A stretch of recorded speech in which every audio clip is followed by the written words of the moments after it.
Hey, it's Balthazar, and today I wanted to talk to you a little bit about ancestral work, or the ancestors. I was watching a video by Patti Smith, or an interview with Patti Smith this morning. I love watching Patti Smith interviews. I'm not so keen on her music necessarily, it's a bit too punk rock for my taste. But I love Patti Smith. She's got such a wisdom about her, and she's talking in that video very much about the phenomenon of feeling that she's still in touch with her loved ones. And she describes this sense of being in touch with her loved ones with such a poetic and a sensitive insight that, you know, of course you would expect from a poet, but it transmits kind of the essence of mediumship, or the essence of ancestral work. And this is the idea that warmth of love that we feel for our family, that warmth of love that we feel for our loved ones that have passed over, whether it's a grandmother or a parent or a brother or a sister, it's through that warmth of love that they contact us. It's that warmth of love that is the door to contact with the spirit people. And any evidential medium will tell you that in order to make a strong contact, or give a powerful link with a communicator, a spirit communicator, a departed loved one, that power of love is the bridge. That power of love is the thing that is powering the connection, that is enabling the medium to make this connection with the other side. And that the need for contact, that love that the person feels that's coming for the sitting, is the thing that is the energy that allows the spirit people to come through clearly, to give good quality evidence to the sitter through the medium, and make their presence felt in an unmistakable way, right? And often with students and other people who are coming for readings, people coming for the 3 keys consults, for example, or sometimes just clients that are coming for readings, they will ask me about how to begin doing ancestral work, or how to approach ancestral work, or how should I make an ancestral altar, and this kind of thing. And that the thing that I like to say to them first is that to remember that instead of necessarily running to the ATRs, the African religions in the diaspora, or to Africa itself, or maybe to any of the other cultures where there is still a lived practice of ancestral veneration, that we as Europeans, or more broadly in the West, have our own endemic form of ancestral veneration, and that's called spiritualism. And spiritualism is a movement that has many branches and forms, and we see various styles of it in the UK and in Europe and in America. But there is more or less this central root for the movement that started at around the same time, and that kind of grew from there. And there is this universal theme of the spirit people coming forward to provide evidence of the other world at this time, right? And that's what they want to do. They want to prove their existence to us. But more than that, this is our own endemic form of ancestral veneration, and it contains within it an entire technology for working with the dead, for communicating with the dead, and for experiencing the numinous wonder that is this experience of spirit contact with those that are departed in the various forms that it's taken. And spiritualism as a technology is in fact so effective that we see it being syncretized in the New World in places like Cuba and Puerto Rico and other Latin American countries, Brazil, with other African traditions, to to reconstitute the ancestral veneration practices that sometimes were lost during the transatlantic slave trade, right? And that should give you an idea of the effectiveness of spiritualism. But this isn't an advert for spiritualism. It's just what I wanted to impress upon you is that we don't necessarily need to run to other cultures to begin working with the dead, that there is a technology available to Westerners that is kind of endemic to our time and our culture already, right? And then the second thing that I wanted to talk about with regards to starting an ancestral practice or working with your ancestors is that, especially if you're coming from the hoodoo scene or from the pagan scene, there's this tendency to want to make an ancestral altar, right? And there is this tendency to want to start using the ancestors for protection and start using the ancestors for prosperity work and to kind of instrumentalize the dead, to begin working them. Now, there's a lot to be said for working with the ancestors in that way, and they certainly will help us with our spiritual protection. They will help us with our prosperity. They will help guide us in life.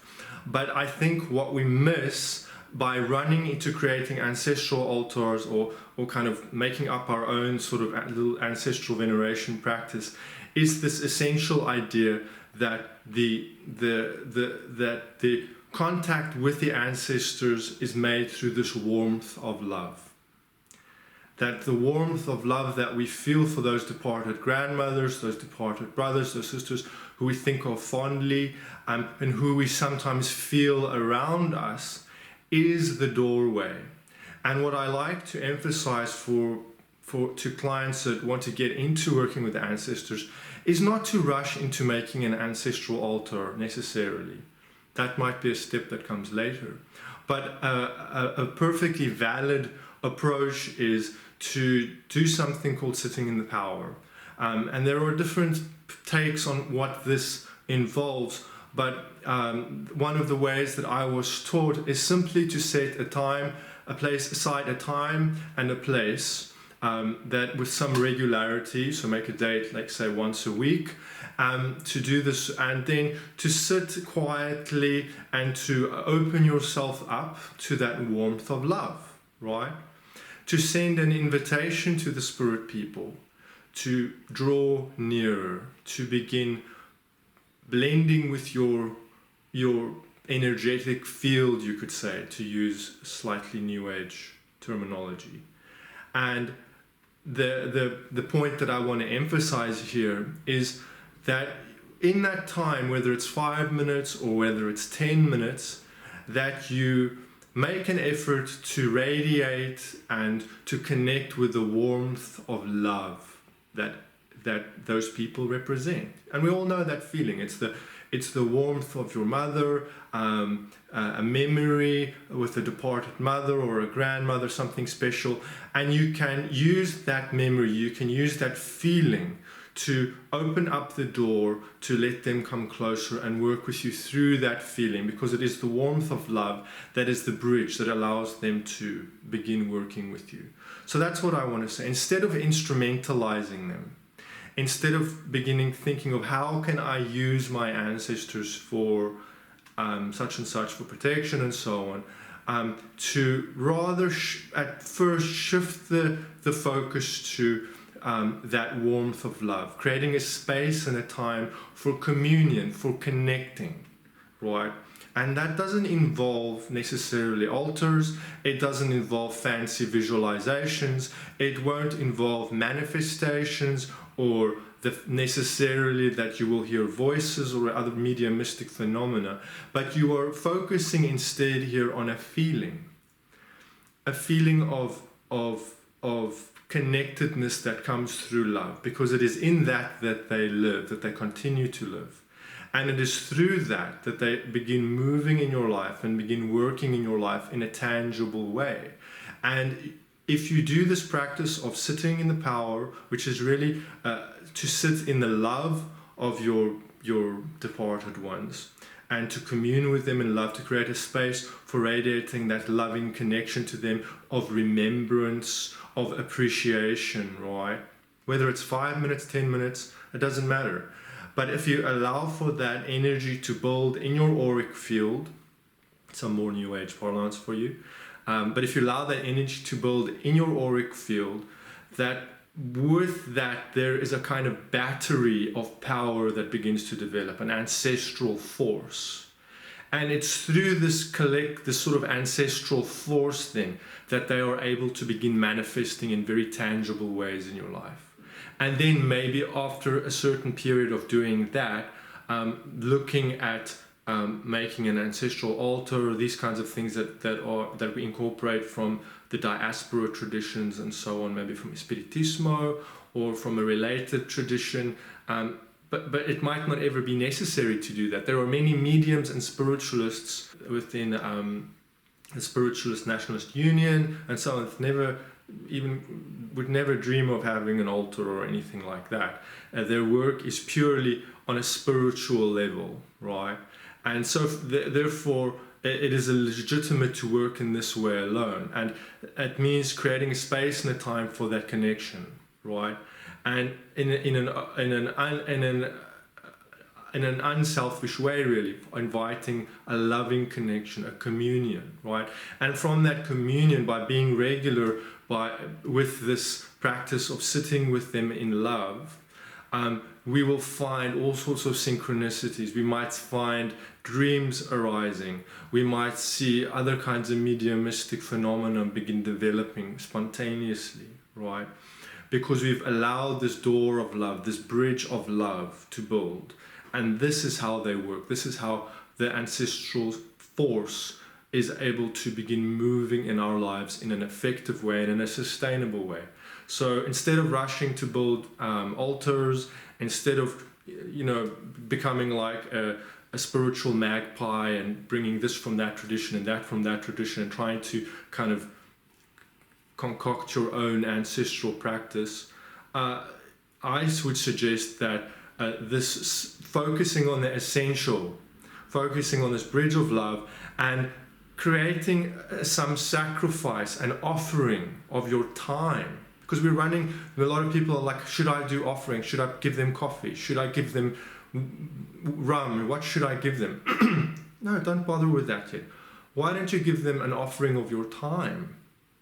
Yeah, an offering of your love. Create a schedule. Make a date with them once a week where you sit with them for 5 minutes and connect with that loving memory.